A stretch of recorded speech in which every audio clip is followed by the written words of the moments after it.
Wike's aide, Larry Olayinka. Following my report on water scarcity, Mr. Wike's aide, Larry Olayinka, his spokesperson, SA Media, sent me a message, which I will post here. Is this a threat? Is this intimidation? Is this undue influence? I'm bringing this out to the public so you can all decide. I'm not sure if it's a mockery of our human rights. Section 39(1) and Section 39(2) of the Constitution enshrine both my freedom of speech and freedom of the press. It is my duty to both inform the public and scrutinize the government. Some of the things I spoke about, these are all actually in the public domain. The general manager of the water plant in Abuja, Daniel Saka, in October of last year spoke about the scarcity of chemicals to treat the water. Aliyu Abdullahi by January had published that scarcity was imminent if the minister did not act due to the mechanical issues, the scarcity of water, and of course the diversion of water meant for treatment plants, but instead being diverted elsewhere. The water was being diverted by SCC Limited. Also, Sahara Reporters by the 30th of January had published a report saying that a lot of that diversion, according to their sources, was going to Jordan Farms in Ushafa, by the diversion being done by SCC Limited and Jordan Farms being purportedly named after the minister's son, Jordan Wike. In July of 2025, the People's Gazette had done an exclusive on some of the land allocation being done by the minister to his family members and some of his associates. Some of those names and some of those companies are searchable on the CAC, which I also did myself. A lot of those companies have directors that are similar, right? Directors would appear on multiple of those companies' lists, including a member of the House of Representatives who's a former aide to the minister. I don't take messages like this lightly. At least 160 journalists have been arrested and detained in the past 2 years, including journalists like Fisayo Shambo and Daniel Ojukwu, for doing investigative journalism. But again, as I said, basically my whole report, everything I spoke about, is in the public domain. I also, of course, receive messages from people who reside in Ushafa and Buari asking me to speak about this and telling me about the fact that they didn't have light and water. Someone said he hadn't bathed for days, but he could see light and water going to this farm. I don't think this is a joke. I think an informed citizenry is necessary for a strong democracy. I don't think it's appropriate that this message was sent privately, especially the tone of the message. If the aim is to counter the information, should do so publicly, issue a public statement, or counter the information and just bringing out to the public so you guys understand what actually happens and what it looks like behind the scenes when I speak about some of these topics. It's not all rosy over here, but we will continue.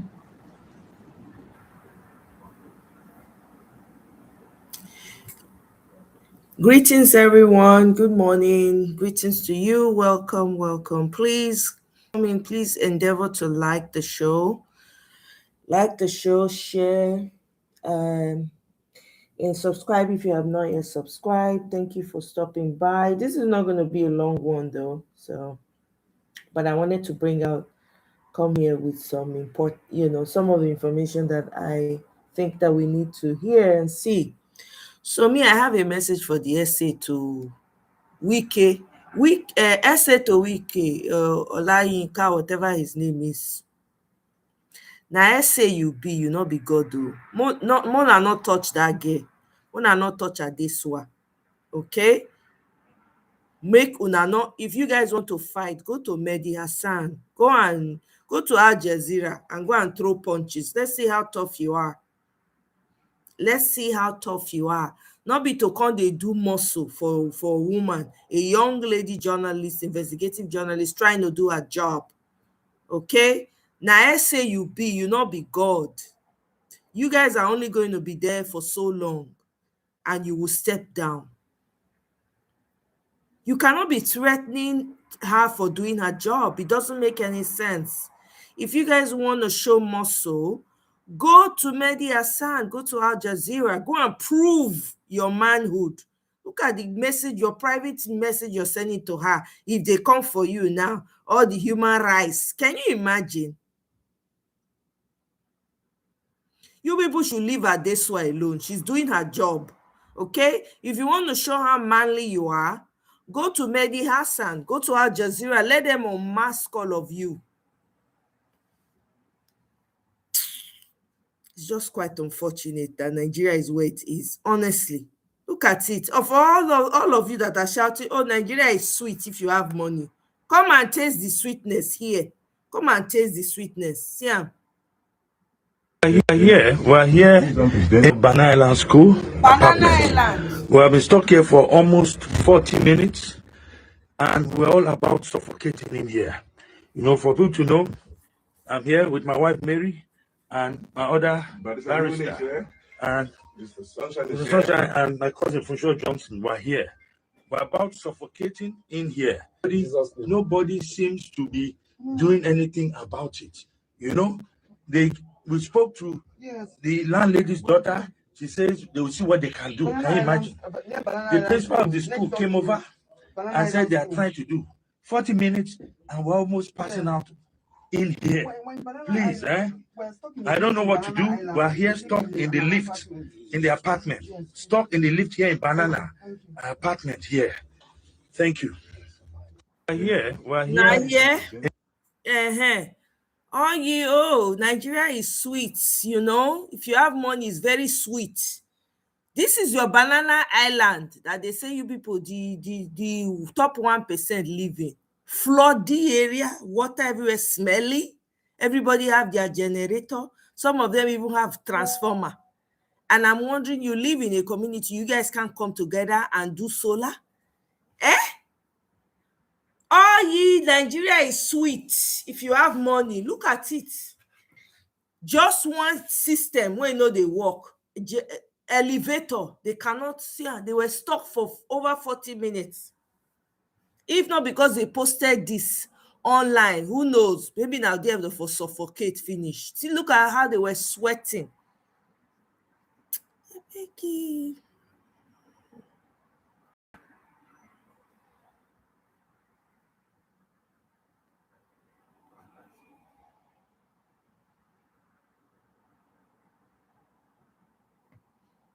Same elders who condemned the left hand, which is literally the other hand, who made it feel like an abomination whenever they are being served with left hand. I need you to know that they are the same elders who are ruling and leading us. They are raising kids, you know. They are putting discipline in people. I need you to remember that it's the same elders who condemned the left hand, which is literally the other.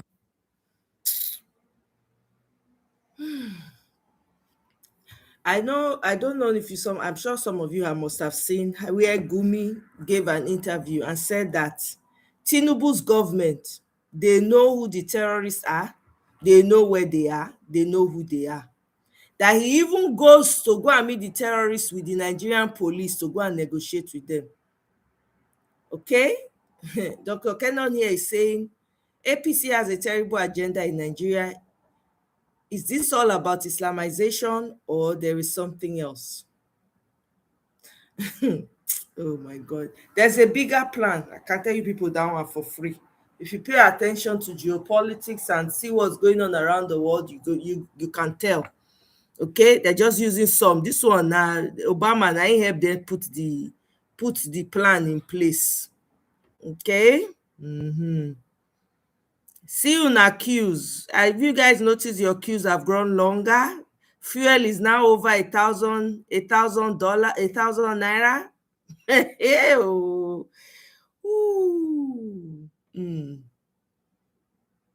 Okay, let's listen to this man. The goal is to kill as many people as possible because the world can't sustain 8 billion people. So you're trying to create as many conflicts as possible to reduce the population so that the population will be easier to govern, to create compliance.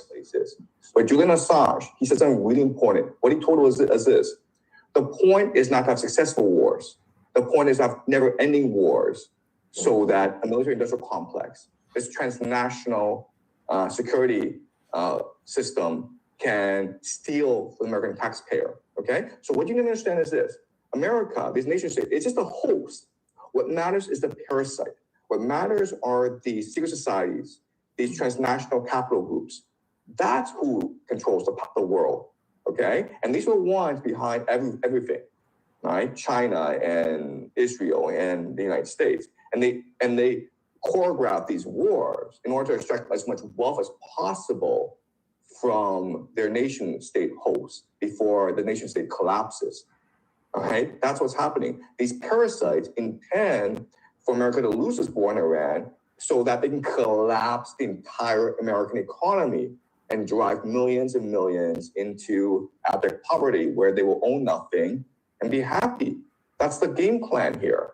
You have $40 trillion in debt. The only way that you can get rid of this debt is by destroying the American economy, by collapsing the American economy. If you want to survive what's coming, you have to mentally prepare yourself. You have to tell yourself that maybe what I believe of the world is wrong. Maybe BRICS doesn't matter. Maybe China doesn't matter. Maybe it's all just a delusion. Maybe it's all these lies that the media has been feeding us in order to make us not understand what's really going on. Okay, what's really going on is not a financial war. What's really going on is not a material war, a military war. What's going on is a spiritual war. All right, that's what's really going on.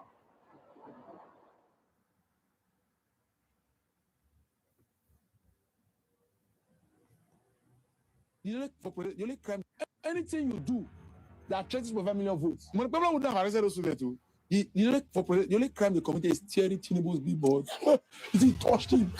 If you see Tinubu's billboard in Edo State, it's as though Tinubu is running for governor of Edo. Then when I talk, people say, you hate the governor. Shelek has never said anything good. I love the governor, but I don't like him as governor. But look at the people. Honestly, I struggle sometimes. Till today, when the people has not come out to say this is how much this flower is worth. I told you that when the people came into government, they have planned how they want to support money with that flower. When you talk about now the flower, I may not just say totally wrong, but the calculation I keep asking, is there a way that money could have been used to attract companies that will provide employment? Anything you do. The attention of our President Bola Ahmed Tinubu, on behalf of Northern Nigeria. Mr. President, the Northern Nigerian youth are the youth that came out openly in a mass to vote you in the 2023 election.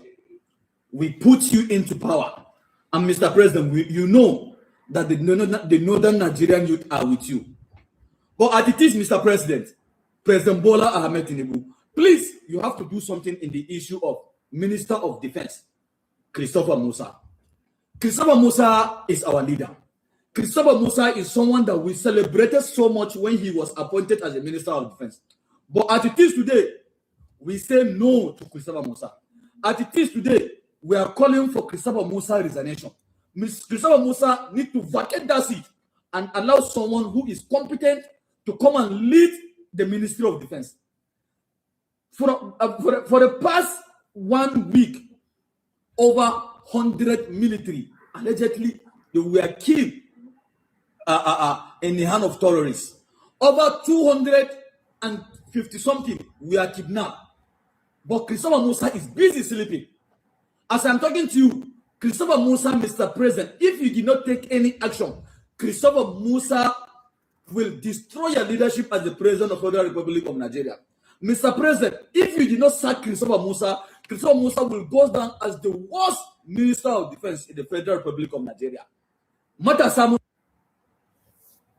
Okay, I didn't see anybody come out here. Bello Metawale is there. That is busy paying off for the terrorists. I don't see Northern youth come out to talk. I don't see. All the unalivings that have been happening, yet what happened, I did not see Northern youth come out to cry and come and talk. Even me, I have a problem with CDS Musa, absolutely. Right? What are you doing as defense minister? Well, before he came in, everybody had very rosy, very flowery, very lovely things to say about him. Oh my God, he had plans, he had this, but we're not seeing anything. But this is the first time I'm seeing the Northern youths, per se. You claim to be a leader of the Northern youths. You're coming out and you're talking about Christopher Musa. What about Bello Matawale? What about Gumi that is negotiating with your terrorists? Why are you not making noise about that? It is convenient because the man is from North Central. So it's very convenient for you to come out. Now in name, now you just talk like that. You not call Bello Matawale, you not call Gumi when be chieftain, when they happen and negotiate with terrorists, and all your governors when get hand. You not call out the Kaduna State governor, Uba Sani. You not call him out. The hypocrisy, eh? Oh my goodness. Well, at least they don't they talk. Now all of them don't they wake up. Upstream against the chorus, and I want to sing upstream against the chorus, and I want to say directly that I blame President Bola Tinubu for what happened to Daniel Bawala the other day. I blame him because we should look at the cause of it. If Bola was not been appointed spokesperson, he wouldn't be there to talk. I blame President Bola Tinubu because of all the people in the world. You go and appoint as your spokesperson somebody who has insulted you severally, somebody who has been very viciously against you. Is it because you do not have anybody among those who are loyal to you that will serve you with you that could be spokesperson? Or is it because deep in down you're a masochist that to get your attention somebody needs to insult you first? That is wrong systematically, and nobody's going to say it. I take on responsibility to tell the president that that was the wrong choice. I want to sing upstream against the chorus, and I want to say directly that I blame President Bola Tinubu for what happened to Daniel Bawala the other day. I blame him because we should look at the you wanna Daniel Bawala don't go. Everybody is where it's good, but Daniel Bawala deserves all the dumping they are dumping on him. I'm not even going to push back on it. You people sat here. Did you people not see Daniel Bawala? Did you not see what he was tweeting before? Now that everybody don't they come up in arms. Oh my God. Hey, Tracy. I'm telling you, Tracy, I'm not impressed at all. It was all politicking. Yes. He's not a politician. When they say they want to make vice president, that's what they're saying now, that they want to make him vice president and all of that. It's crazy. People were coming. I remember that time. This CDM, Musa Hamwe, he's going to, he regrets. He wanted to do something, was just about to do something. And now that they removed him, all those plans are falling apart. Okay, he's there now. What is that? It has even gotten worse. It has even gotten worse. There are communities now in the north, right, that they can't even go to anymore. They have unalived so many soldiers. Can't even go there anymore. So what are we talking about? Right from his nomination as defense minister, I knew he was already to. We are seeing it play out now. On to the next. Called Theodore Obiang. In Equatorial Guinea, there is a man called Theodore Obiang. He is the current president of Equatorial Guinea. He has been in position for 46 good years. This guy seized power from his uncle, Francis Messiah Nguema, through a bloody military coup and ended up executing his uncle through firing squad. Follow me. He has maintained absolute power grabbing and gripping in the whole country. He made sure that his own political party, PDGE, is occupying almost all the seats in the legislative house. See where it got crazy. He made his own son the vice president, which means he has strategically positioned him to take over the power when he's dead. If you come to Cameroon, the president of Cameroon is Paul Biya. He has been a president for 43 good years. This guy became a president when the first president of Cameroon, Amadio Ahidjo, resigned and handpicked him and made him his successor. That was how he came to power. He remained in power. In 1984, there was a military coup that wanted to remove Paul Biya from position. Guess what? He survived it. After surviving the coup, he killed the people he could kill from opposition, single-handedly championed the review of the constitution and removed time limit for the president. So in Cameroon, once you're a president for life so long as you continue to win your election. Now, in the Republic of Congo, there is a man called Denis Sassou Nguesso. He's the current president of Congo. He has been the president for 41 years. He was president from 1979 to 1992. Then he was removed from office. He came back again in 1997. And since 1997, he has been the president till today. So this man was a president of Congo before I was born. And he's still the president till today. After he came back to power the second time, in 2015, he conducted a referendum and removed time limit for president. So since then till today, he has remained perpetually in the position as the president of Congo. Now, if you come to Uganda, there is a man called Museveni. This guy has been the president of Uganda for 40 years and still counting. In fact, he recently won re-election.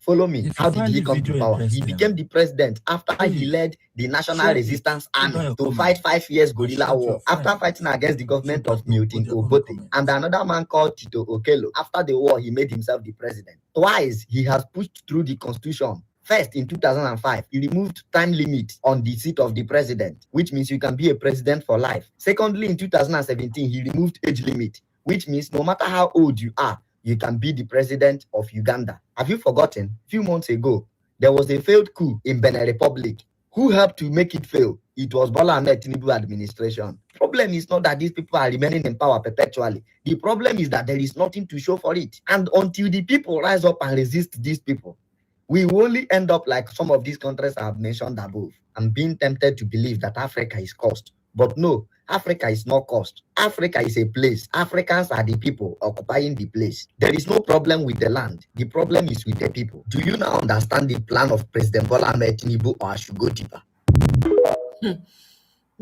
By now, maybe it's under a rock somewhere. Let's listen. Generate reactions.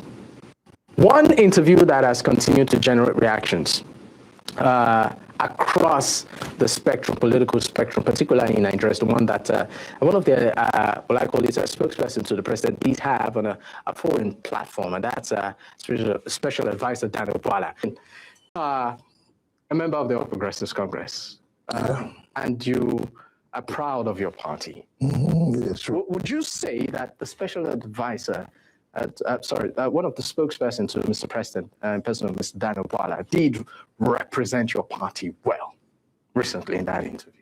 But if you did say those things, I said them when I was in opposition. I said them when I needed my party to win. I said them when I was against Bola Ahmed Tinubu. And I would have said, that's why I have my respect for Reno Mokri. You have your respect for Reno Mokri. Yes.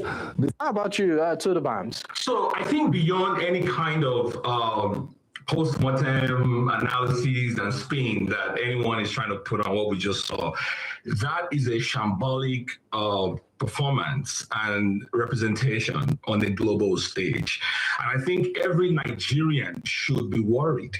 Every Nigerian it's a sad day for us as a country that the people that are running the affairs of our country are actually going on a global stage to lampoon the integrity of Nigeria, of this great nation. It is a sad day for our country. Honestly, there is no other way to spin it.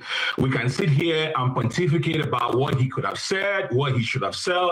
The reality is this is an irresponsible portrayal of our image on a global stage. There's nothing more to say to it. All right, thank you very much. Let's move to the issue of governance. The current administration, the All Progressives Congress, if at all the achievements they've had so far.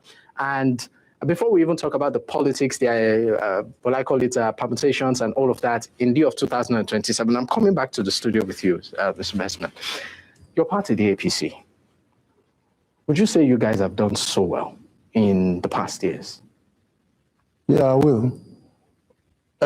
Very well. Very well. Very well. Yeah, let me leave you for a moment and, of course, take... I want to share... Sorry, I didn't see your comment. You said, did you see what Showore said about him? I haven't seen it. No, I haven't seen it yet. I want to share the full video where To The Bombs appeared. Sorry. Let me go ahead and share this video.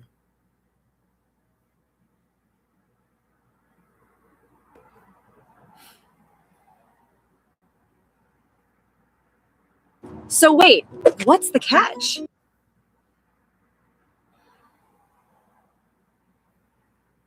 Still trust those in leadership. as political alliance to take shape ahead of the next election. Party calibrating strategies and debating reforms needed to strengthen democracy. The stakes are high.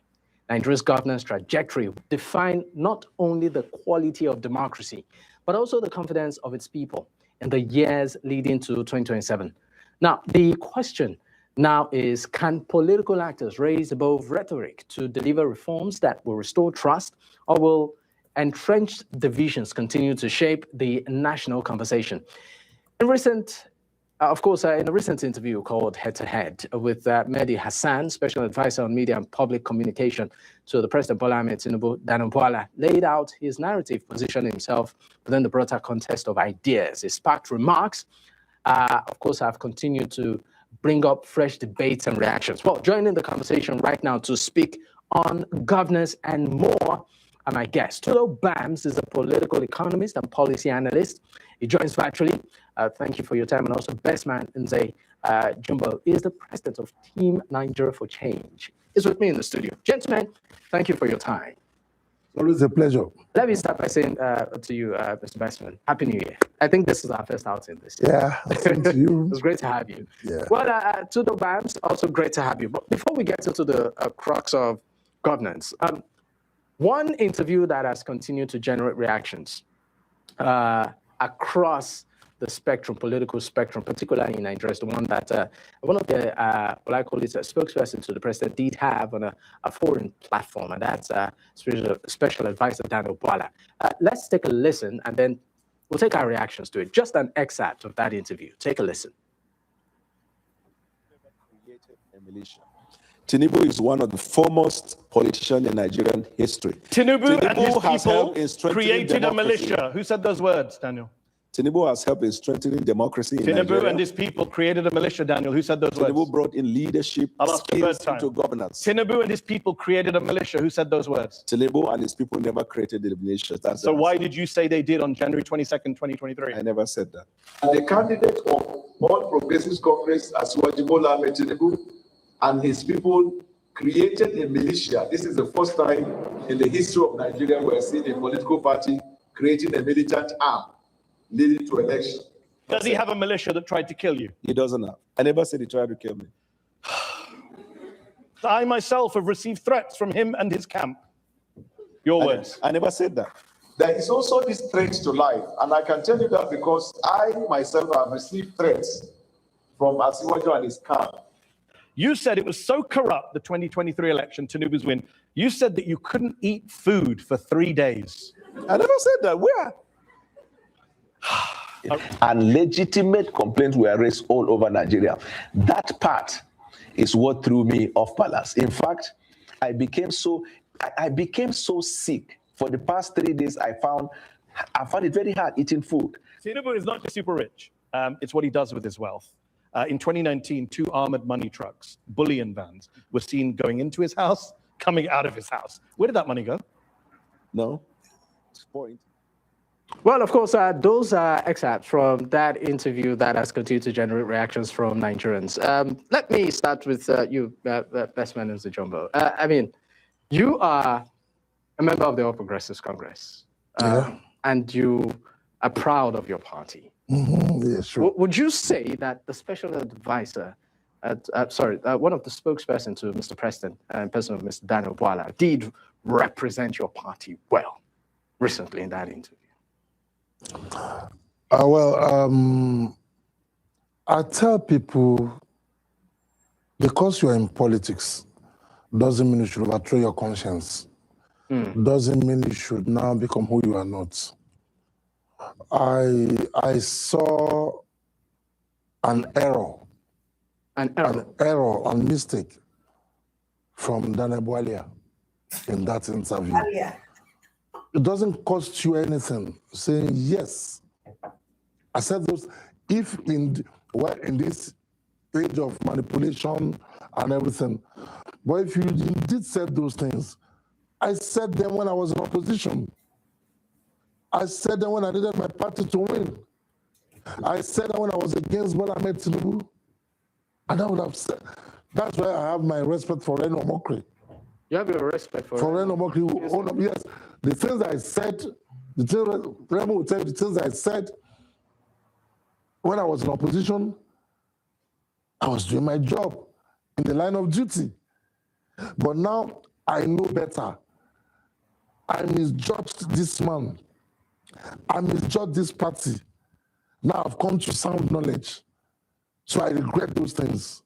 That would have solved it all. But you see, say you didn't when it looked like you did, I don't think it's honorable. I wouldn't say because I work for politicians, I do my job for politicians, then I should overthrow my conscience, by not maintaining the integrity I have as a man. All right. How about you, to the Barnes? Quickly. All right. Can you hear me now? I'm sorry about that. Yeah. So I think beyond any kind of post-mortem analysis and spin that anyone is trying to put on what we just saw, that is a shambolic performance and representation on the global stage. And I think every Nigerian should be worried. Every Nigerian it's a sad day for us as a country that the people that are running the affairs of our country are actually going on a global stage to lampoon the integrity of Nigeria, of this great nation. It is a sad day for our country. Honestly, there's no other way to spin it. We can sit here and pontificate about what he could have said, what he should have said. The reality is this is an irresponsible portrayal of our image on a global stage. There's nothing more to say to it. Okay. So I probably shouldn't be posting this, but I honestly don't even care anymore. So my friend, I'm not going to say her name, but she got hit by a car back in January, like real bad. The other driver blew through a red light and just like slammed into her. And at first she thought she was fine. Like we all do, right? You get out the car, your adrenaline's going, you're like, oh, I'm okay. 2 days later, she can't turn her neck. She can't look over her shoulder to check her blind spot when she's driving. She can't sleep because every time she rolls over, it feels like. All right, thank you very much. Let's move to the issue of governance. The current administration, the All Progressives Congress, if at all, the achievements they've had so far. And before we even talk about the politics, what I call it, permutations and all of that, in the year of 2027, I'm coming back to the studio with you, Mr. Messman. Your party, the APC, would you say you guys have done so well in the past years? Yeah, I will. Very well. Very well. Very well. In what would you want to? Is it collectively, or you want to put it in sectors? No. Economy, security, education, health. Economics, security, infrastructure, health. Now, when you bring security, I wouldn't come here and say it's excellent in security. I wouldn't do that. I'm not that person that will come and call white black. In all that we do, if we don't get security right, all that we do will not be appreciated. And I see the government doing everything to tackle security. And I just believe it's just a matter of days, weeks, months from now, we will see the results in security. But as we speak right now, because the results have not manifested very well, of course, it's not worse. It was bad, but we said we're going to correct it until the manifestation of that correctness shows. I wouldn't boast with it. Now, I live in a country where just a few years ago, about 26, 27 states were owing workers' salaries. And suddenly, there is no one state in Nigeria owing workers' salaries anymore. Well, you and I could sit here. But we saw some protests in Abuja recently. Not with salaries. Maybe one allowance, one different things. Health workers were on strike. Not with that the people were not paid. Probably there are some agreements that have not been paid. There might be some allowances that are not as a monthly salary that's not paid. We had a situation where states were owing 6, 7, 8 months salaries just in recent time past. You and I could sit here and speak all the flowery English when we are not in that situation. When a man works and in a month, at the end of the month, he doesn't get his salary, I knew the pain because then I interviewed a lot of people across the states and I saw what they were going through based on their salaries not being paid. That is no more the narration today. So if you had to take it, one of the achievements you would say of the current administration of the APC is that salaries are now regular and are being paid. Education, like you said, for example. Now I'm in a country where people do not drop out of school anymore because they have access to NEL fund. I had somebody who applied for NEL fund in his 4th year. All right. And before he was paid all the money from his year 1. He's one of Wike's criminals. So now people are no more withdrawing from school most of them because of school fees. So that is also something we must rejoice about. Okay, let me leave you for a moment and of course take the reaction of to the BAMS. To the BAMS, I mean, APC so far, particularly within this current administration, would you say that all of the things that Bestman has said, and in terms of achievement, would you give the current administration a thumbs up? Meet Connect Teams NFC, the fastest, simplest, and most cost-effective way to track your team's time. No clunky hardware, no. No, sir. Sometimes I wonder what parallel universe some people are living in. What Nigeria are they describing? Allow me to lay it out. The government came in 2023. And they had a bunch of policy reforms. The very first is, of course, the famous subsidy is gone. And afterwards, we have seen one policy to another policy to another policy. And this policy jamming has contributed to the environment we found ourselves where prices of everything is shooting up. Nigerians cannot afford basic living expenses. I'm talking staples. I'm talking transportation. I'm talking some of the basic things that Nigerians even need to survive. The policies of the government have contributed to all of these things, right? So when we talk about thumbs up or giving credit to the government, what exactly are we talking about? It talks about education. I mean, we have millions of our kids out of school.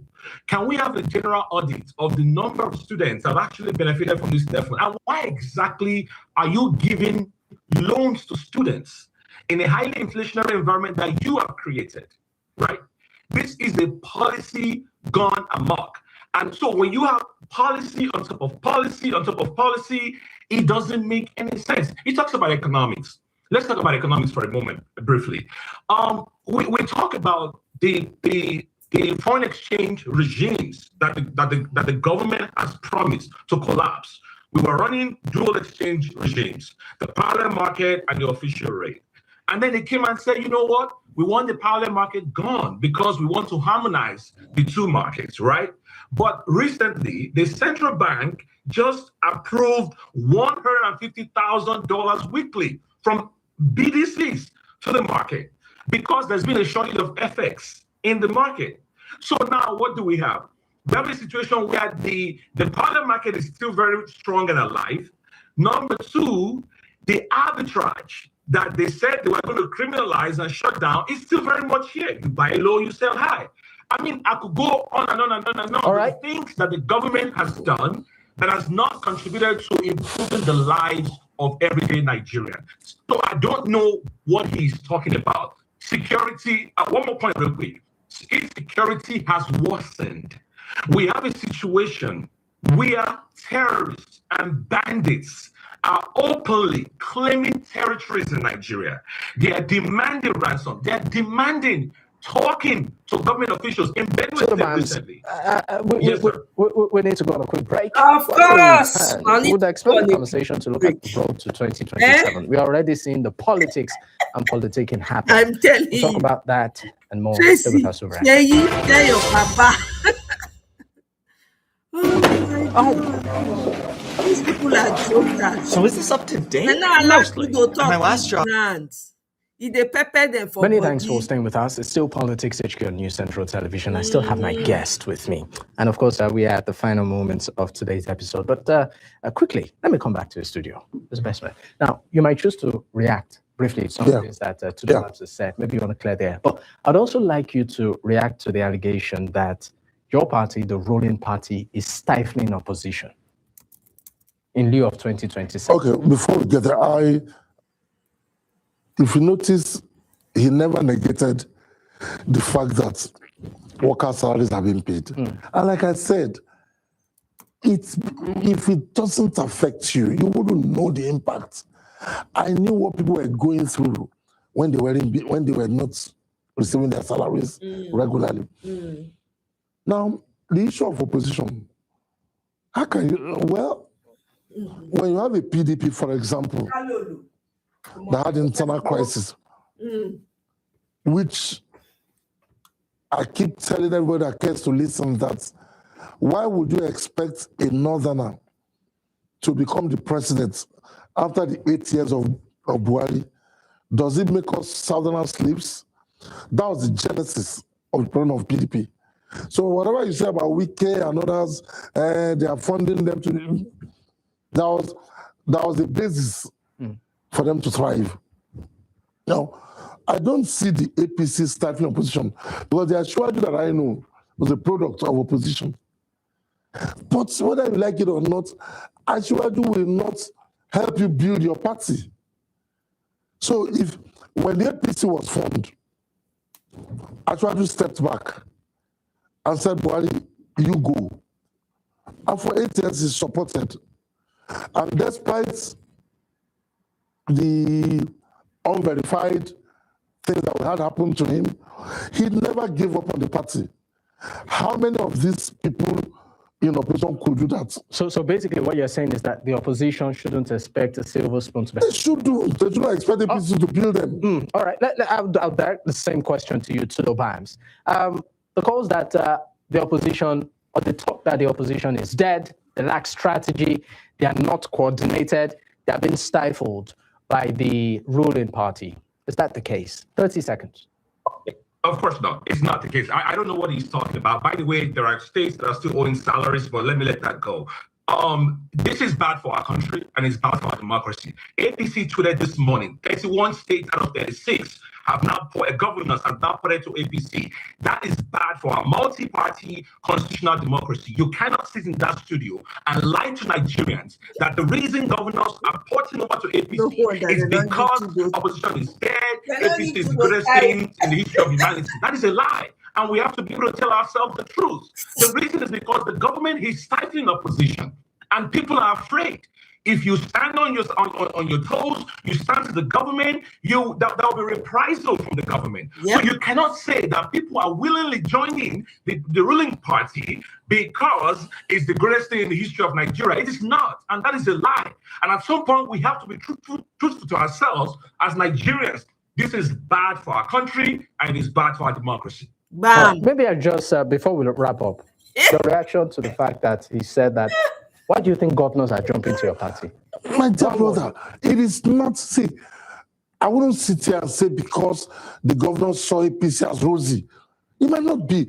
But the fact that a governor that has his political career ahead of him, if he takes his form to contest an election, which of the PDP chairmen will sign his form? And when you sign, the opposition goes to court to say he is not the authentic PDP chairman. That's the number one reason. Because you cannot be in a party that is unstable, that you do not know who INEC recognizes, who, if they sign your form today, the court will say it's the other faction that's recognized. That's the number one reason. All right. So you should stop saying that someone is lying. He's the one playing to the gallery. Oh, well, I can, of course, I can almost assure you that time would not permit, but we'll definitely revisit this conversation. Tudor Labs, political economist and policy analyst, thank you so much for your time. Best man Nze Jumbo is the president of Team Nigeria for Change. Gentlemen, it's been a pleasure having this conversation. Thank you.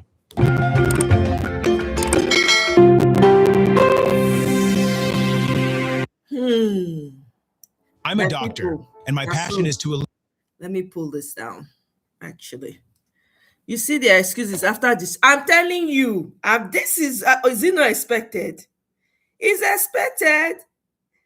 When they don't destroy and finish, they are not coming to make excuses. This is the problem. No wonder Tudo was saying it, that they did not allow him, they did not give him chance. I say, you think they will allow you? They will not give you chance. They don't like the truth. They don't like the truth. This one, I see as a neck fat. See as a neck fat. All of them looking unhealthy. They just recently kidnapped somebody. They just recently kidnapped APC council person, right? They just recently kidnapped him. I better go. Anyway, let me pull up. I'm rounding this up in a minute because I got things to do. Right? Let me do this. I'm gonna come back again, okay? If APC is confident of his strength, it won't be so jittery, it won't be so hyped, so charged as to be hounding and hunting opposition all over the place. How could we interpret what APC is doing all over Nigeria to us? They are chastising, and the hatred of Nigerian people for APC is ADC. Go and write it down. Regardless of the grandstanding, this party, by the grace of God, shall take over the amount of leadership in Nigeria and in most of the states. Because the governors that are today going to APC, they are the enemies of the people, and the people know that they are enemies. A new dawn has been set up in Kwara, and between you and I, this is the beginning of a new direction in our political experience. Kwara is going to be different because we are poised to ensure that we entrench a new party that will drive the collective interest of Kwarans to reflect their collective understanding of what they want. In a similar vein, the party's national publicity secretary and former minister of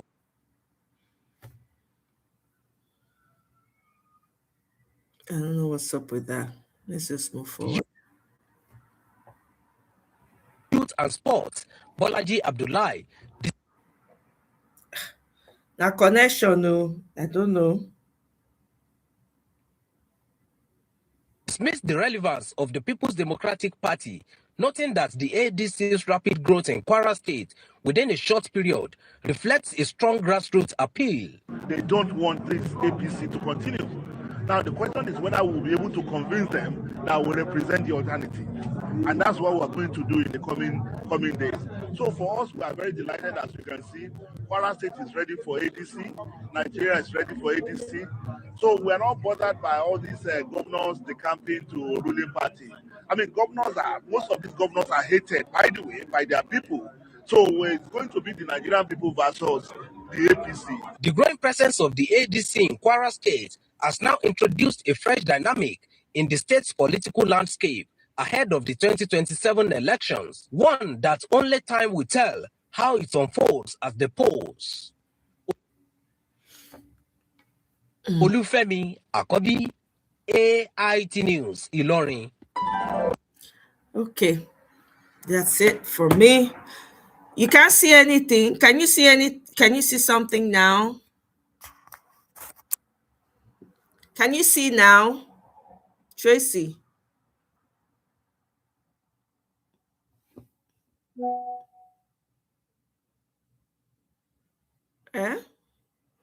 Anyway, I'm gonna wrap this up. I will come back later. So now, so nothing bring me come out really now because of this Adeswa video when essay to Wike they threaten her. Mona tell essay to Wike, whatever his name is, to go and fight with Mehdi Hassan. He should go and prove his manhood in Al Jazeera. He should leave a young girl that's doing her job, that's trying to do her job. He should leave her alone. We are going to be watching him. Make he not touch Adesua. Not because of Adesua, not be make am sell himself. See as he dey run follow a fellow man like a punk. Mona go tell am, whoever know the essay, whether na Olayinka they call the man, make he comot eye. All that threat, subtle threat when they send to Adesua, make he not send am. He should go and take it up with Al Jazeera. He should go and be man, take his balls to Al Jazeera. Let's go and measure it for him. He should leave Adesua alone.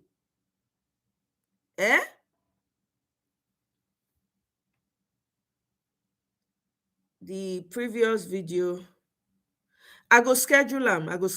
Yeah, I will schedule am.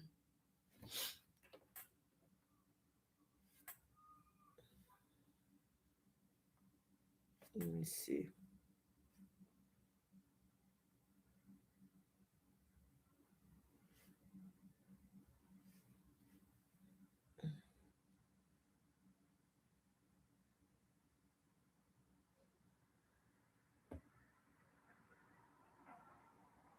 Bemona no vex. I want to respond to something really quick.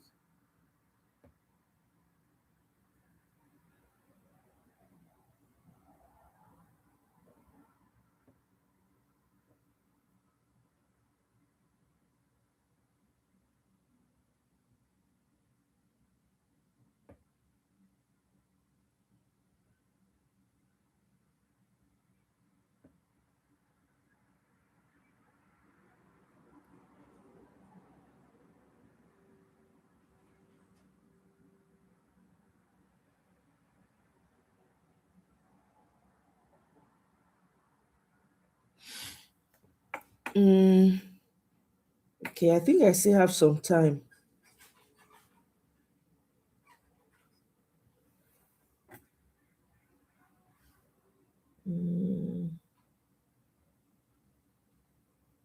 Okay. I think I still have some time. People when I suppose Zoom meeting with.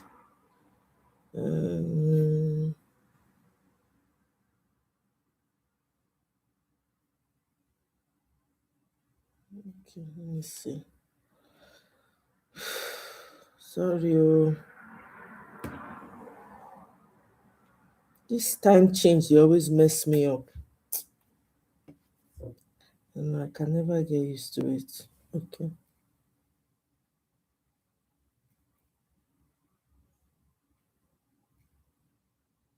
Let's see. Okay. All right, we got time. Yay. Okay. On to the next.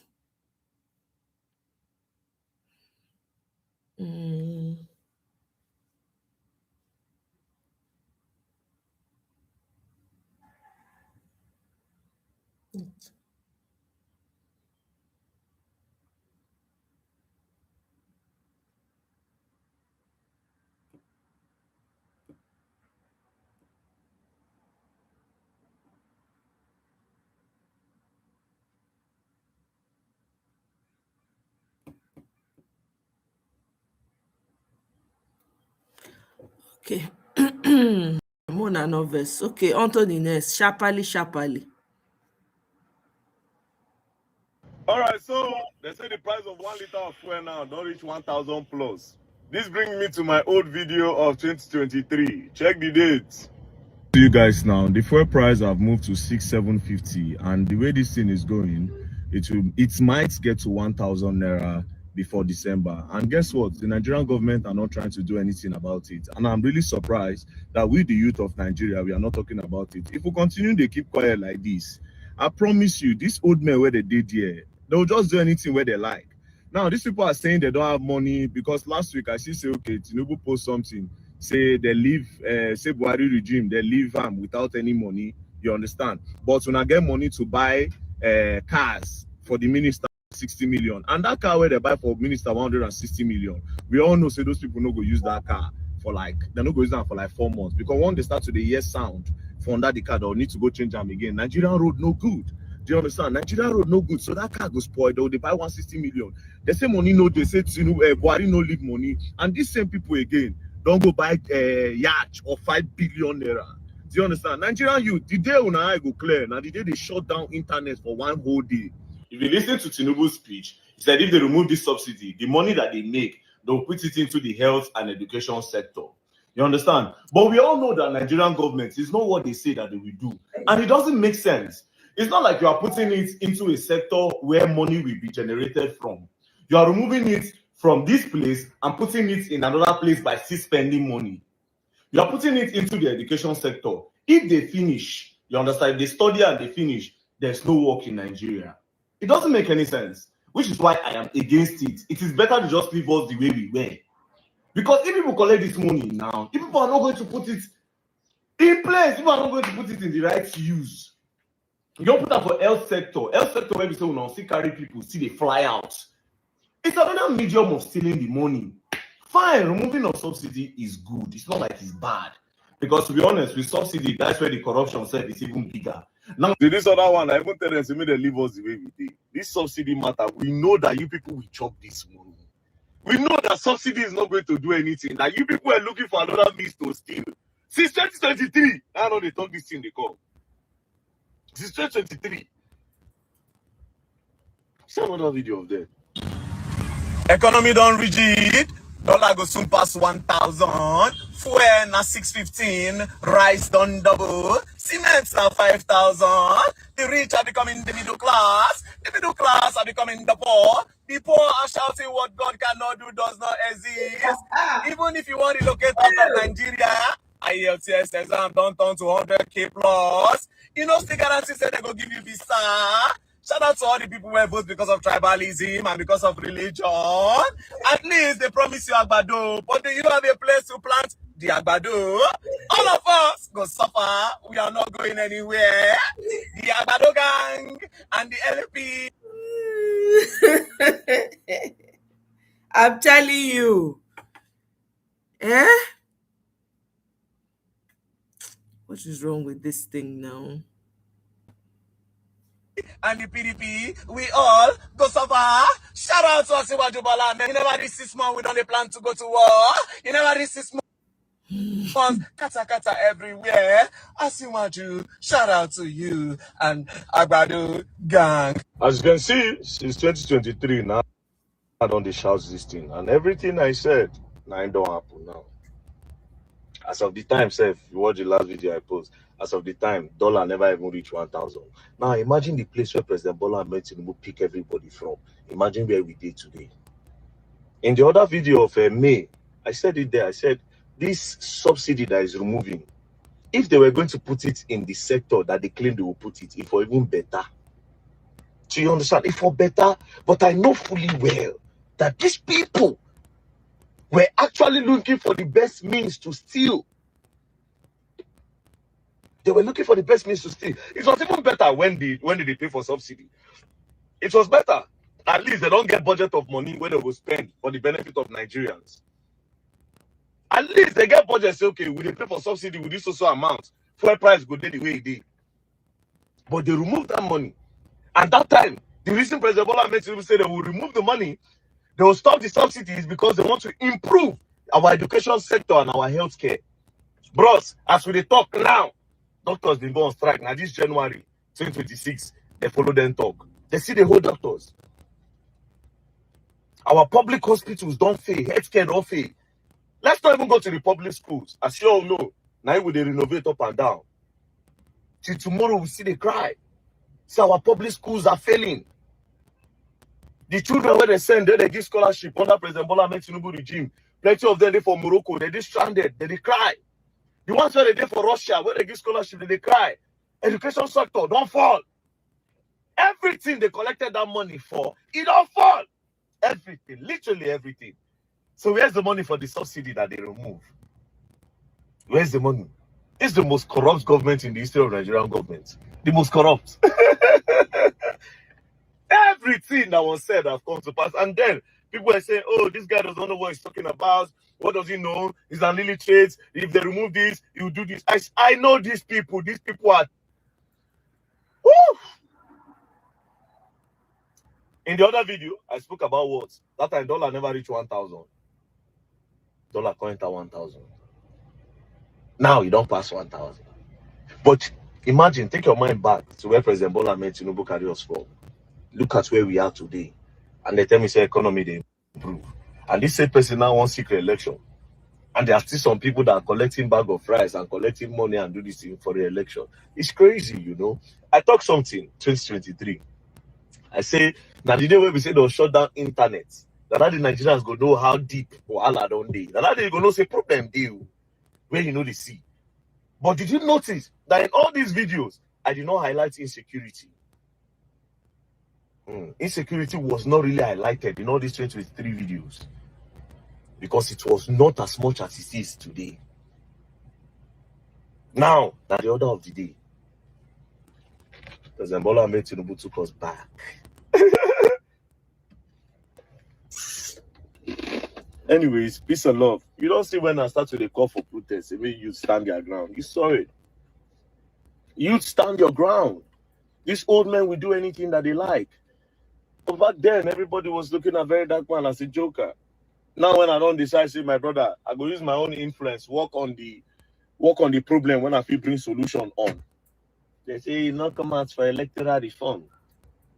Electoral reform one, I don't politicize. You not come out for electoral reform. You not come out for this. After I say this, when I was calling you people out to come and stand against the fuel hike price, did you come out? When I was shouting and I was crying and I was saying Nigerians should not buy the fuel when they increased it, what did you people do? I said, if you keep quiet, make everybody there, make nobody buy. We go see where everybody won't go. Now buy that fuel. Now buy the fuel. As for now, let that man is using his own influence to correct the one he can correct.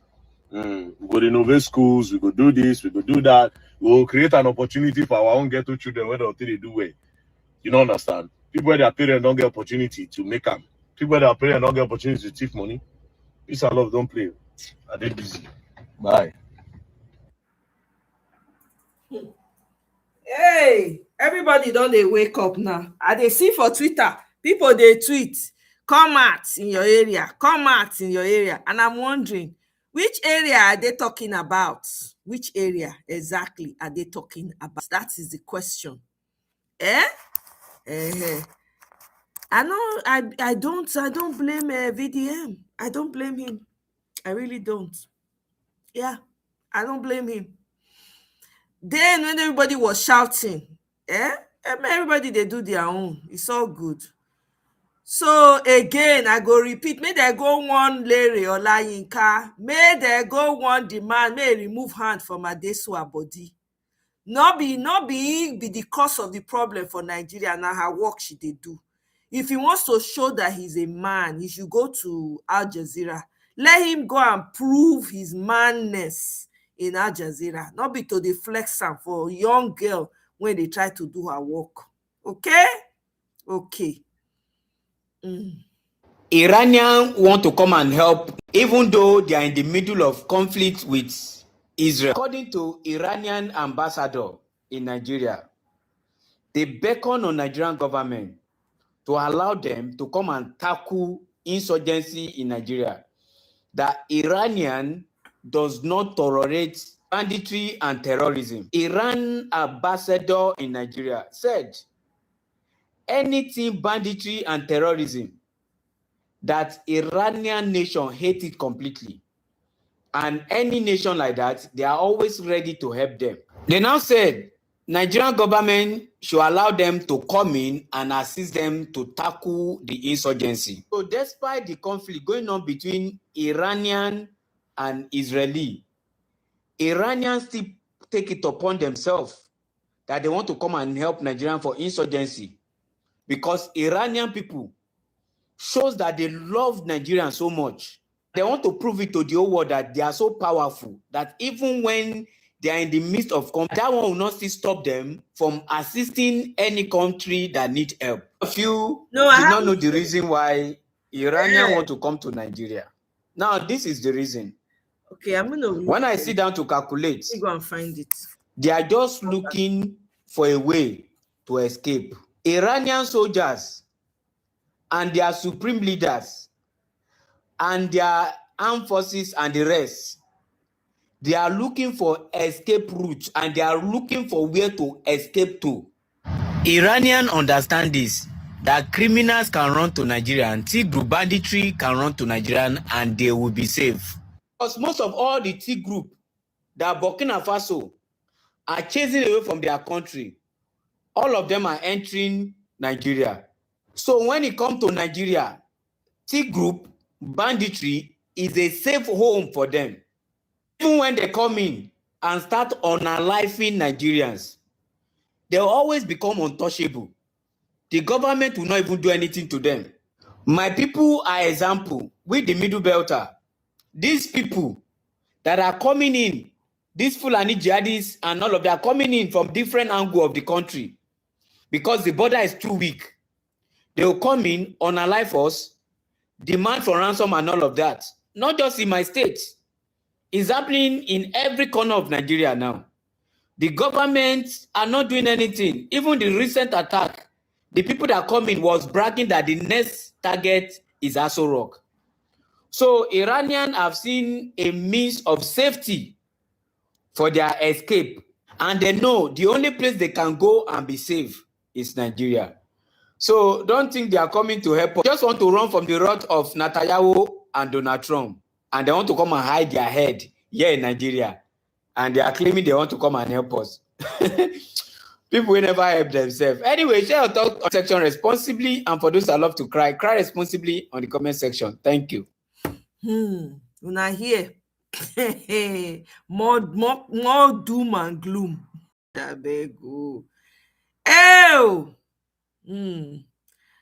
Bandit groups are controlling several southern Kaduna local government areas in Kaduna State. Are we shocked? I dare say we're not. We hear that 6 local governments are now in control by non-state armed groups, or rather, how true is this? Yes, it's very true. In fact, it could have been 7 or 8. If not that, they have to skip some local governments. When you come in from the city center, you will discover that it starts with Kajuru, then it starts with Chikun, followed by Kajuru, then Kachia, then Kagurku, if you are going to the FCT. Then we are going to Plateau State, of course, Zangun Kataf. They skip Zangun Kataf. Probably people say they are afraid of the Minister of Defense, CG Musa, and then they are in Kaulu and Liri. So the board of contention and the motivation there is the fact that ginger farmers are talking about the huge yields and harvest of ginger has enriched a lot of farmers in the Kachia and the Kagurko and Kajuru region, where these bandits wake up in the morning and then they decide to go on rampage, picking up these communities. As I speak, about 9 communities have been ransacked within Kajuru.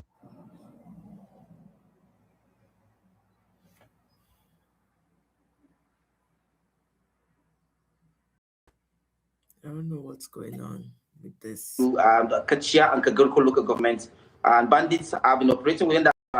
And the Kaduna State government have been mute about it. And in fact, residents of Kateri are talking about between Chikun and Kagurko are now taking refuge behind the Kaduna State refinery and petrochemical company, where they have some makeshift IDP camps. And these are very underreported cases. And they have not been exposed, and then the government feel that they haven't feel in terms of security. Meanwhile, they are so-called a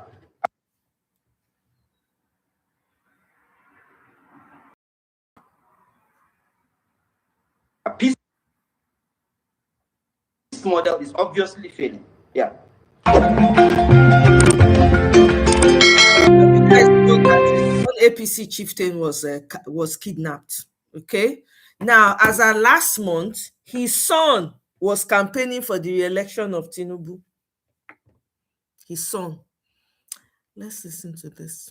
Nnamdi is a Nigerian National Youth Service Corps member who served with the police unit known as RS. I think it's Rapid Response Squad. It used to be known as SAS and the Special Anti-Robbery Squad. But when this unit was fought to a standstill in 2020, they changed their names, but they didn't change their character. And Emil was with them and found a lot of startling, issues around how they operated, how they kill people. And he also did say that when they kill people in their custody, they sell their organs to organ trafficking companies or persons. And he then went further to publish this online through what is known as Gislov, I think. But the police authorities who he was directly working with didn't take kindly to that. They had given him so much trust that he could get into their devices, help them with some of their own propaganda, as they claim, and also use that opportunity to just figure out what was going on. And that was how they turned on him. He escaped and ran away from the country and lived briefly in Benin Republic, and they tracked him down there and got him brought back to Nigeria. 2023, he was charged for a variety of offenses. That he was in possession of weapons, he was defaming certain police officers who were directly involved in this. But his actions or activities led the police units, the Nigeria Police Force headquarters, to arrest the officers he allegedly indicted and brought them to Abuja. And they were supposed to be detained, but they were never detained because they had protectors at the highest levels of the police hierarchy. So they eventually charged him. He was arrested, charged, and then granted bail. And the moment his bail was perfected, the police intervened again through an ex parte motion. And by 2024, they prevented his release by getting an ex parte motion granted by the same judge who has signed the release. It was bizarre. And then, since then, he's been in detention. But while he was in detention or in prison custody, not convicted in Oka, there were attempts on his life. So we've been monitoring that. And he also won a Whistleblowers Award. 2025 that this guy has been. You guys must have heard about. And for him to get that award, it means that those people have done their due diligence, discovered that he was being persecuted as a whistleblower. I have done my own research too. And by today, as a matter of fact, because I started to bring out more of the information yesterday, that the new Inspector General of Police must address this issue. We had gotten a report that was commissioned by the Nigeria Police Force headquarters here in Abuja that was never released. Where, regardless of how they tried to vilify him in their report, because he was the target of the report, they also went further to reveal that those officers he worked with and named actually killed 11 people in 2022 alone under very suspicious circumstances, and that they were engaging in all kinds of unethical, unsupervised, and very deadly activities as police officers. And they recommend that they should be removed, transferred to headquarters, wide investigation, but that was the end of it. These officers, some of them have been promoted twice. The lead, I think, I don't know what's going on. Agboeze or something. It's now an ACP. I think it's even been transferred back to this so that they can have control over complete domination and repression of Eme. So Eme has been in detention since 2023, and he has not left detention, even though he was granted bail and his bail condition had been met. So the court now is asking that they should go and look for shorties, even though he had met bail condition before. And these policemen in Anambra and Akunzu are very powerful, that if you stand shorty for a person of interest, they're interested in, they'll come after you. It's difficult to find people willing. Wow. Man, the amount of evil that's going on in that country, God, I beg. The whole world, I say, let me even say, the whole world, now who they catch be thief. To stand shorty, but that effort is being made. We're hoping that we'll get Eme out as soon as possible. I think his case comes out in April. Yeah. But we're talking to lawyers if they can abridge the hearing date. But the most important is to pressurize or to put pressure, not pressure actually, to ask the Nigeria Police Force, led by the new IGP, to do the right thing with discontinuing the trial. Get the officers involved, arrested, properly investigated, and get to the root of this case. Because the public is paying attention. With Nigerians, there's this special place for fighting against police impunity since 2020, after NSAS. Yeah, so that brings us to further conversations about this. Because when you look at the fact that he won an award, so it means that the international community is watching, right? And so the question then becomes, what becomes of people, who have been labeled as whistleblowers? If, for instance, like we talked off camera, if, for instance, what I said wasn't even true, what really is the case? So when it comes to whistleblower policies across the world, it's to encourage people who might have information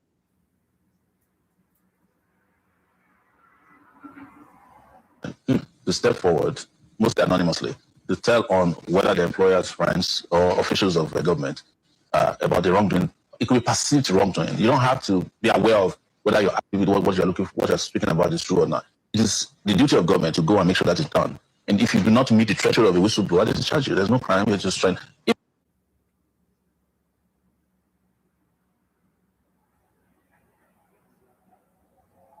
If they decide that you are trying to be mischievous, there might be other consequences, but there's nothing close to keeping somebody in prison for 4 years just for stepping forward. But in this case, as the police themselves admitted in their interim report, which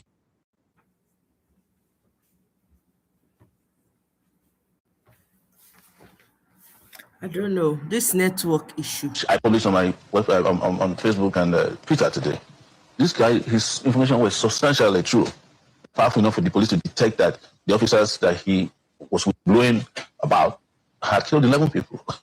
I mean, he was able to publish so many of this information about the relationships between these officers and how they were interacting and how they were lying against people and claiming that they're IPOP so that they could arrest and kill them or take and extort money from them. All these things were established. Of course, they also claimed that in one of the phones that they gave him to work on, he took money and sent to his own account. So that's where the whole cybercrime begins to come into Yes. So, but you can't accuse him of cybercrime when you are the one who asked him to do cyber work for you.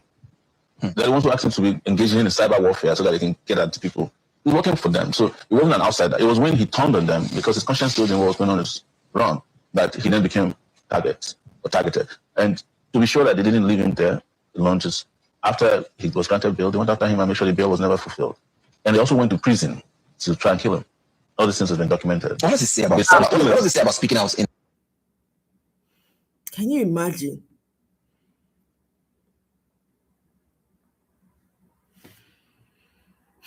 This is wild. I don't know. This connection thing, I don't understand.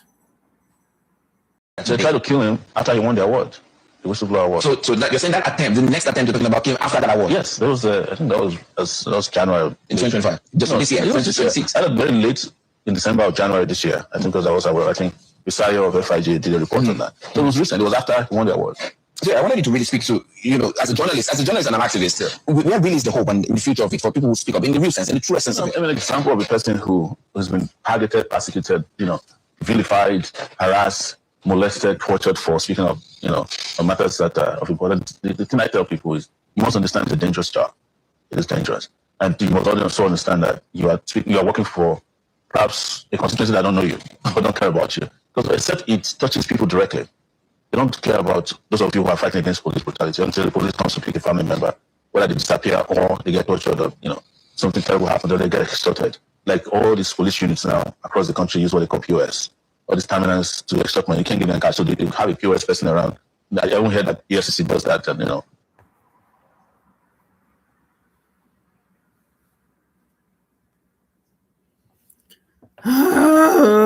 and you want to think, some small guy in one corner, some irregular looking person, and they ask you to pay, and then they take cash and give it to them from there.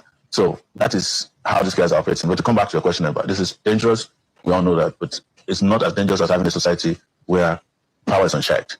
So it's the reason I always call on people, and I know it's a difficult thing to ask for, that a united force of plenty of people, even when you're not physically present at a protest, even just lending your voice online makes a lot of difference when it comes to fighting against oppression. Yeah. There are policemen in this country who were involved in torture. They left the country. They couldn't get asylum because of what people wrote about them on Twitter.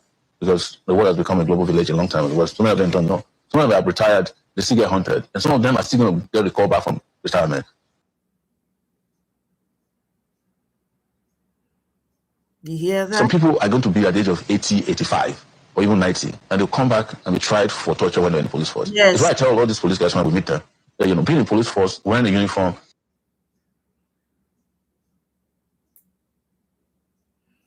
This is crazy. Why is this network doing this now? I don't know what's going on. And having a position does not give you immunity, not even beyond now. So if you like, you can break somebody's neck, kill somebody's child. He's actually right. Then you answer for it. That is the truth. And it's going to become a global phenomenon. It's already going global too, where you can commit a crime in Nigeria, and your crime will catch up between Canada or the US or wherever you go. It's some small country. That's where we're headed. So because I have suffered a lot with the way police treat people. I was shot by police officers in Abuja. my hand was broken by a CSP. All of them, most of the people that have attacked me physically are CSPs. You know, I don't know what is being CSPs and being like just mentally deranged. So, but I told them, you know, you are going to have to pay for it at some point. You know, and it's not because I want vengeance. It's because society is going to become more and more intolerant, and my history is going to be part of your history in the future. And it may not be you. It might be your family. It might be your children. And we'll get to a point where police officers' estates will be frozen just to pay for people they tortured. I'm telling you. Yes, I believe that. Yes. We're going to get there. We're going to have a law that says You know, if you're a police officer when you're in the police, you kill somebody's son or you broke somebody's hand and you have a house or you are driving now or you're no longer in the police, you're going to sell your house to pay for damages for those people. I'm telling you. It's coming, no. It's coming. In there. All right. You like that? Yeah, that's a good interview. Okay, let me quickly go through. Every day, one trouble in Nigeria. I can't even click on this sensitive nature. I don't even want to.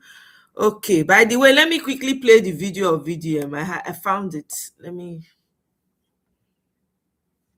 Where is it? Aha. Thank you for the faith you have in our, and I guarantee you, President Asiwaju Bola Ahmed Tinubu will not fail. Nigeria, the hope that we've been looking for and hoping for is here. The president that we've all wanted is here. I guarantee you. I want to thank you. Wait, what is he saying? Network, take your time now. What's this? What Why are you is he cramping saying? my style? It's sounding as if President Bola Ahmed Tinubu never did power. Or am I mixing something here? Be like, so we serve the notice. Is my network under attack? I've never had this experience before. What's happening? This video just started going viral. It's all over Twitter. The video was from before election now. Was it not after they won the election? And it was posted on Nigerian Story with the caption of, I want to say thank you for the faith you have in our president, meaning President Bola Ahmed Tinubu still the power. And I guarantee you, President Bola Ahmed But he has failed woefully. Tinubu will not fail. Now, I want us to take this video back a little. So thank you for the faith you have in our president, and I guarantee you, President Asiwaju Bola Ahmed Tinubu will not fail. Will not fail. Will not fail is not something you will use after you have stayed 3 years in power. You came in 2023, this 2026, 2027, you are going to run again, and you are saying will not fail, as if this man never entered office before. What are you saying now, brother? What are you saying, bro? Nigeria, the hope that we've been looking for and hoping for is here. What's he talking about? The hope that we have been looking for and we have been hoping for. The hope. This is 3 years down the line. This is 3 years. And you are saying the hope that we have been looking for is finally a one hope. 3 years, three years. We are going to the 4th year. And the 4th year have presidential election coming. You're sounding, brother, man. You're sounding as if your dad has never been in power. As if we should be expecting him to come and correct what is going on. We have insecurity going on, and you're telling me that the hope that, like he never test power before. President that we've all wanted is here. I guarantee you. The president that we've all wanted is here. I can guarantee you. Again, you're sounding as if this man has not been in power. Now, I was thinking this video is an old video, but the starting of the video confirms, say, okay, now recent video. This is the starting. So thank you for the faith you have in our president. I want to thank you for the faith you have in our president. Meaning say he did now, so this video is probably very, very recent. Something that is as recent as this. These are the words that are coming out of your mouth as if your father never tested power before. Now, you see, lately, few people don't call me about Sheyi Tinubu and all. Now, they say, oh, make I leave him now. It can't be as if I get personal vendetta against him and they attack him. The way I tell they attack him, be as if I get personal thing against him. Now, here's the thing. I'm very, very disappointed in Sheyi Tinubu. Do you understand? Because personally, for me, I expected much from him. Understand the point. This is the very first time a president's son, they very, very involved in politics. During Buhari time, in Peking day, but nobody they see them. They get Zara Buhari, they get the guy, Bashiru Abeti, that guy name. That one said day. Okay, Bashiru 98 for Buhari. That one said day. All those youths were there. His son was there, his daughter was there. They know they directly involved. I don't know if you understand, but for the very first time, President's son, they actively involved and directly involved in a lot of things were concerning father administration. But the message of the people, where you, Sheyi, they see for social media, you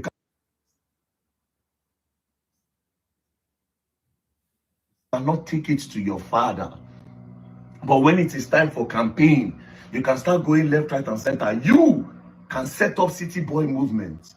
You can set up, relax, Tinubu is going to fix Nigeria. But you could not set up a proper elite team that can tackle insecurity in Nigeria. Maybe I expected much from him. That's why I'm disappointed, and that's why the thing they pay me. I think I expected so much from him. That's why it made me feel somehow. But think about it this way: he has power, even though it's not constitutional. It does not even have an office as the president's son. It's not constitutional, but you have the power indirectly. You do have the power. You can command A, B, C, D. You have your father's ears. My disappointment, I feel my disappointment is valid. Because a youth, come on, bro. We see the guy say, oh, president, make president see this one, no. President see this one, no. President see this one, no. We not supposed to talk for that. Nigerian youth are not supposed to say things 2 times because you did the social media. Nobody say you know they. Nobody say you did busy. You are active. For you to be able to set up City Boy movement to get your father votes, you are strategizing, getting different influencers, TikTokers, actors, actresses, socialites, club owners. You are getting everybody together, setting up different panels to carry your father's message to their villages, to their kings, so that you can get votes. But there are some things that the youth are lacking and they are crying about every day. You could not set up a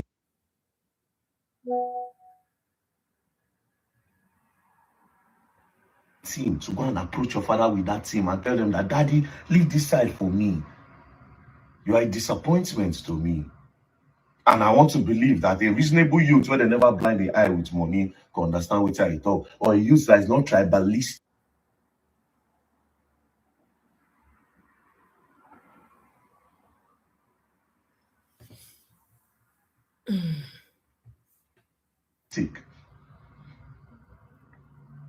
It's a shame that this is what you are telling us in Maybe the that's next, what I need to next do. years coming. As if your father never test power before. Look at the words that you are using. As if your father never did power before. I'm going to restart. The hope that Nigerians are looking for is finally here. What hope? After 3 years, you cannot show us anything you have done. I say, I don't even want to see infrastructure. Let anybody not tell me that, okay, infrastructure. I don't want even that one. That's not what I want to see. Please, security of this country.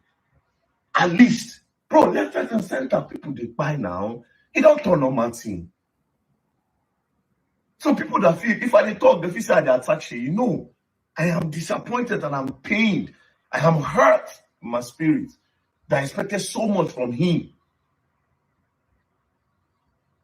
Well, after 4 years now, the next 4 years they come. No. Next 4 years they come. If your father win, good. You understand? After then, when I don't go with that, the next person will come. We are all here. We are patient, you know. We are patient. We'll see. You are who? Maybe 4 years, add that to your age. It's a lot, don't play. Now they see lifetime president. See you see lifetime president. See you see lifetime presidency. Well, my people, I will see you guys on the next one. I need to restart this computer. For some reason, the connection is very funny. But Tracy, thank you. Now me and you today. Thank you very much. I'll see you. I'll schedule one for I think maybe 5:30 or so. I'll schedule it and put it out. Thank you for joining me. I'll see you on my next one. Bye.